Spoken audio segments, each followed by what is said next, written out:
Elizabeth. Promise me. I will stop him. No. That is an oath you cannot keep. But promise me that if it comes to it, you will not let him take me back. You will fight him at some point during the game. He's, he exists both, like Elizabeth, he exists both in the gameplay space and in the narrative space. Parts we showed you today, obviously, were more in the narrative space. Obviously, he and Elizabeth have a complicated relationship. He was her only, he was her only companion and her jailer. It's a very strange combination to have. She knew there was nobody else in her life for 15 years, and so there's a connection there. But she's also, she's not a child. She also wants things out of life. She wanted to. What is it? What do we all want when we're growing up? We want to control our destiny. That's what growing up is.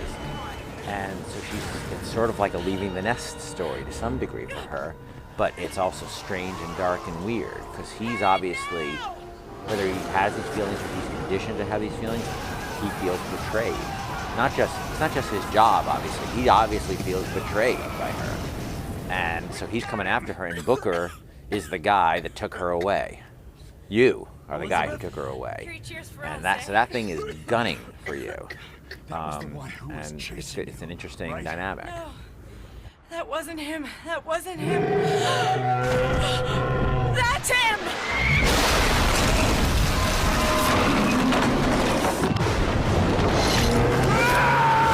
That's, the internal guidance, how we talk about him is that this is a dysfunctional, I dated a girl once who had an ex-boyfriend who was abusive to her. And all those cliches you hear about those relationships are true. She kept blaming herself for it. He's not that bad a guy. And I knew she'd get back with him, and she did. I absolutely knew it because there was this weird, crazy bond between the two of them that I didn't understand. And there's obviously a connection between Elizabeth and the Songbird, and the relationship is very complicated. And she obviously wants to leave, but he's all she knew. And he's obviously, that, like you said, when he shows up there, he's the angry ex-boyfriend. He's looking at Booker like, you're the one. He feels betrayed by Elizabeth, and he looks at Booker, you're the guy who ruined my life, It's not just, and to get that across in a giant, 30-foot tall bird creature, it's been a challenge. But otherwise he's just a monster. If you don't give him, he needs to have a place in this world. Besides just, he's a flying monster. And, because why is he a character then? He's just a thing.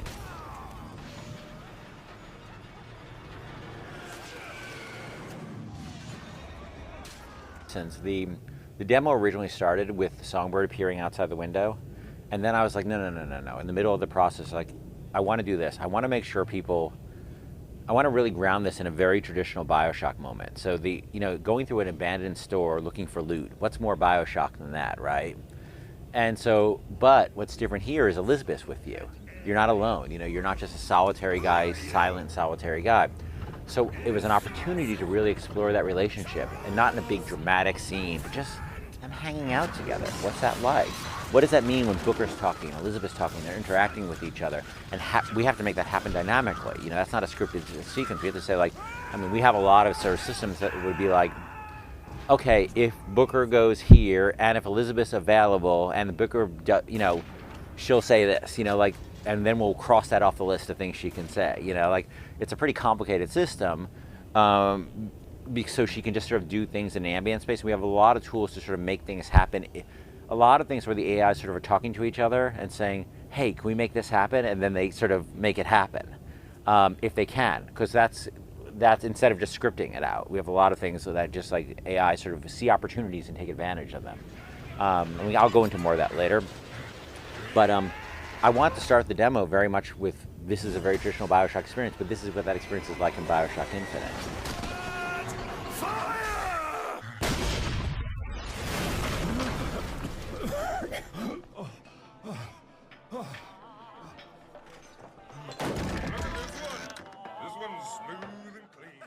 When Tony asked me to speak of that thing, I said, look, it's pretty early days on each of these things. Are you sure you want me to speak? Because I'm just going to be honest. I'm just going to say, like, look, I don't got a lot to tell you right now. You sure you want me to go up on that stage? And they're like, yeah, well, look, we just want you to tell the truth. You know, what's going on with you? So I did, you know, and where we are with Move is basically I'm experimenting with a lot of stuff. Those experiments may turn out to be awesome. They may turn out to be okay. They may turn out to blow up in my face. The nice thing about Move, as compared to some other things, is that you can put a firewall. You know what a firewall is? Security one? Yeah, but you can put like an intellectual firewall between the control scheme that we all love and know and the Move stuff. And if you don't like what's on this side of the firewall, you never have to experience it. You just ignore it, right? Because I want to protect this side. In case if the experiment blows up, I don't want to damage what I know and love. So that's there. That's in Zone. And I think Killzone showed that you could do that, right?